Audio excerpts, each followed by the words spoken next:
reaction to I that? told him I'm not happy about it, and I'm not happy about anything having to do with that war. I said I settled 7 wars, and actually, if you think about pre-wars, add 3 more, so it would be 10. I thought this would be in the middle of the pack in terms of difficulty. No, I'm not happy about anything about that war. Nothing. Not happy at all. We'll see what happens. I think over the next 2 weeks, we're going to find out which way it's going to go. And I better be very happy. Mr. President, a very good call with Prime Minister Carney of Canada yesterday morning. Yes. Actually, Canada is taking away some retaliatory tariffs. He's removing his tariffs, yeah. Exactly. He's removing his retaliatory tariffs, which I thought was nice. And we're going to have another call soon. Okay. Yeah, we had a very good call. You're getting closer towards an agreement on trade? I like them. You know, look, I'm fighting for the United States. Canada and Mexico have taken a lot of our business over the years, over 25, 30 years, especially during the Biden years. They took a lot of our business, and it's basically all coming back into the United States now. Well, hot as a pistol, and it's coming back in. Because of tariffs and the incentives we give, it's coming back. And it's impossible, I think, for another country to stop it. And we are working on something. We want to be very good to Canada. I like Carney a lot. I think he's a good person. And we had a very good talk yesterday. So I think it'll be good. Mr. President, I have a question about the search of Ambassador Bolton's home. The Vice President recently just did an interview saying that it's about classified documents, but that there's also broad concern about him. What are the concerns? Well, I haven't spoken to Pam and the group yet, but I will be. I saw that just like everybody else. I try and stay out of that stuff. I'm allowed to be, and I'm chief law enforcement officer, believe it or not. You know, I don't like to go around saying that, but I am. That's the position. But I purposely don't want to really get involved in it. I'm not a fan of John Bolton. I thought he was a sleazebag, actually. And he suffers major Trump derangement syndrome, but so do a lot of people, and they're not being affected by anything we do. I don't know anything about it. I just saw that. I'll find out about it. But if you believe the news, which I do, I guess his house was raided today. But my house was raided also, called Mar-a-Lago. They went through everything they could, including my young son's room and my wife's area. They went through her drawers, as the expression goes. They went through everything you can imagine. And when she came back, she said, she's very neat, you know, she's meticulous. And she looked and she said, whoa, this wasn't the way that she had it. So, you know, so I know the feeling. It's not a good feeling. Thank you. Mr. President, how long will you give Putin? A couple of weeks. We're going to figure it out. We'll find it. Do you think you'll have to intervene at some point? Look, it takes 2 to tango. You understand that. I wanted to have a meeting with those 2. I could have been at the meeting, but a lot of people think that nothing's going to come out of that meeting. You have to be there. Maybe that's true. Maybe it's not. But we're going to see. In the meantime, people continue to die. But I've solved 7 of them where they were in wars for 31, 35, and 37 years. We had 3 of them that were for more than 30 years, Johnny, and I got them solved.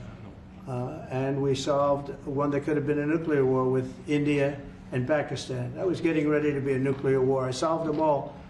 And this one, I thought we would have had it done by now, but it's more difficult. There's a lot of anger, a lot of hatred. There's a tremendous amount of hatred there. So. But we'll see what happens. I think in 2 weeks we'll know which way I'm going. Because I'm going to go one way or the other.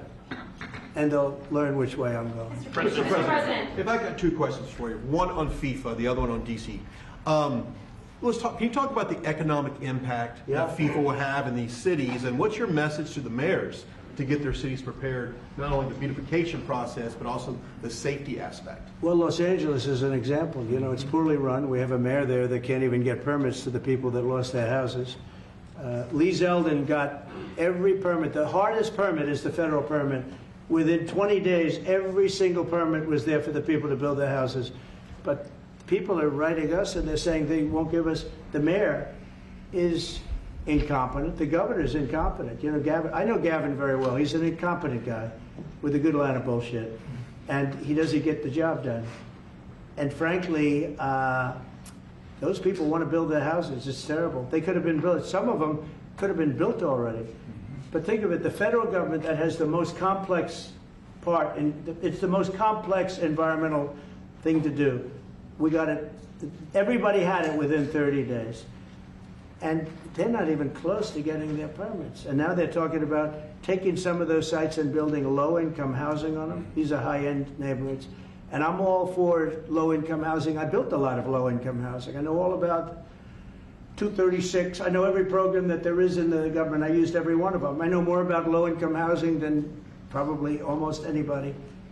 And it's great. It's fine. It's wonderful. But you don't build it in Pacific Palisades. You don't build it there, and you don't build it in the other areas that burned down. So they're talking about putting up low-income housing. And you talk about riots. They're going to have riots if that happens because you're taking the people's property away. They want to build their houses, and they're unable to get permits from the mayor and from the governor. And that's a terrible thing. But, and let me tell you, if I didn't send in the troops in Los Angeles, Johnny wouldn't be in Los Angeles. You wouldn't be having your World Cup there. I sent in the troops, and we kept it. And even the police commissioner, the sheriff and the police commissioner, they all said the same thing. They said, we could have never handled what was happening. You saw that, you were there. He said, we could have never handled what was happening. And then you hear Gavin Newsom, after it's all quelled, you hear Newsom get up and say, we could have done this for ourselves. No, they couldn't have. And if they could have, I wouldn't have taken the chance either. Okay, my second question is on crime prevention. Would you be open to expanding the national concealed carry to apply to D.C. like it does in other states like Texas? Yeah. Well, they have it in some states, and they feel strongly about it. As you know, I'm in favor of it. People have to protect themselves. I'm a Second Amendment person, very simply. People have to be able to protect themselves. Especially like in Washington, you walk down the street, a guy comes up and slugs you. He's got a pistol in his hand. You can be tough, you can be in great shape, you can be a powerful person, or you can be a guy that weighs 100 pounds with a gun in your hand. Right. And I'll bet on the guy with the gun 100% of the time, right? And so you need protection. So I'm a Second Amendment person all the way. Yeah, please. President Trump, you said this morning that you're working with Congress to get $2 billion to help clean up DC. Have you had any conversations with Mike Johnson and John Thune about where they're going to get that money from? Which money? You said this morning that you're going to get $2 billion from Congress to help clean up Yeah, DC. I've spoken to Mike Johnson. I've spoken to John Thune, the Senate, the House, and I think it's going to be very easy to get. It's going to be not a lot of money. I wouldn't even know where to spend the number that you mentioned, but it's going to be money to beautify the city. Yeah, they're ready. Everybody wants to save D.C. In one way, it's the easiest. The violence was more than any other city in the country, actually, by far. It may have been more than any other city in the world, if you could think.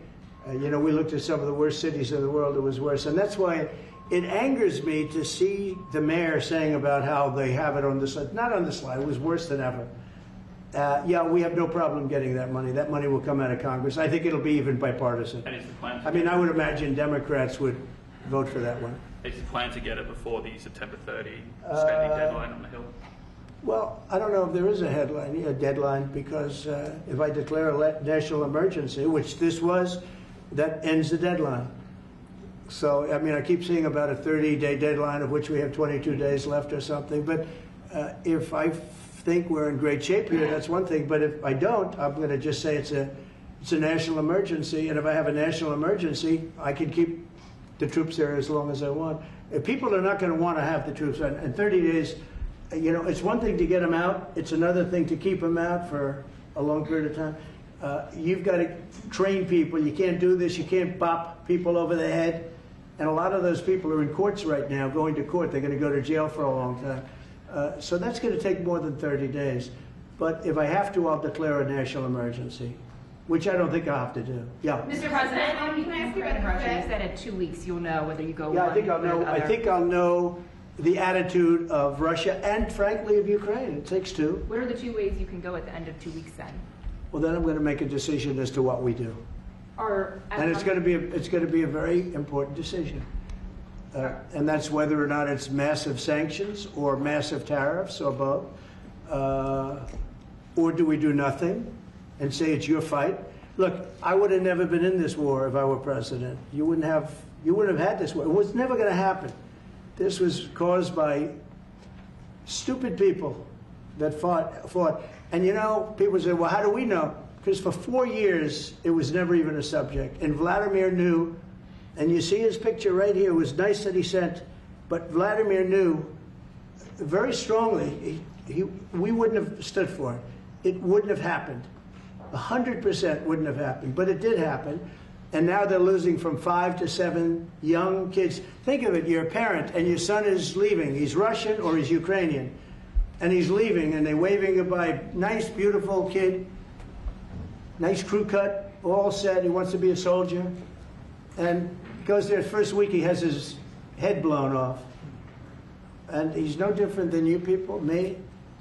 And it doesn't matter where. I mean, I solved a problem in the Congo that was vicious. Rwanda and the Congo, the Republic of the Congo. And they were fighting for 31 years, and it was machetes. People were getting their heads chopped off. That was going on for 31 years. I got it solved. You saw it. They came to the White House, we signed an agreement. It was amazing. People can't believe we got it done. I love to stop killing. I really do. People thought it would be just the opposite. Hillary Clinton said, oh, he'll get us into a war. No, I'm getting everybody else out of wars. Are you saying there's a real possibility then that you do nothing if Putin doesn't come to the table for a ceasefire or try to end the war? I'll see whose fault it is. If there are reasons why, I'll understand that. I know exactly what I'm doing. We're going to see whether or not they have a meeting. That'll be interesting to see. And if they don't, why didn't they have a meeting? Because I told them to have a meeting. But I'll know in 2 weeks what I'm going to do. I have pretty good ideas. Your Justice Department is also sending some of the Epstein files over to the House Oversight Committee today. Are you in support of them releasing all of them? I'm in support of keeping it open. If they wanted to release, people shouldn't be hurt, but I'm in support of keeping it totally open. I couldn't care less. You got a lot of people that it could be mentioned in those files that don't deserve to be. People, because he knew everybody in Palm Beach. I don't know anything about that, but I have said to Pam and everybody else, give them everything you can give them, because it's a Democrat hoax. It's just a hoax. The whole Epstein thing is a Democrat hoax. So we had the greatest 6 months, 7 months in the history of the presidency, and the Democrats don't know what to do, so they keep bringing up that stuff. But it affected them. Bill Clinton was on his plane and went to the island supposedly 28 times. I don't want to bring that up, frankly. You have Larry, whatever his name is, Summers, the head of Harvard, who was Jeffrey Epstein's best friend. Nobody ever talks about that. I mean, but I don't want to hurt Larry Summers, but he was best friends with Jeffrey Epstein. No, this is a Democratic hoax to try and get the significance of what we've done over the past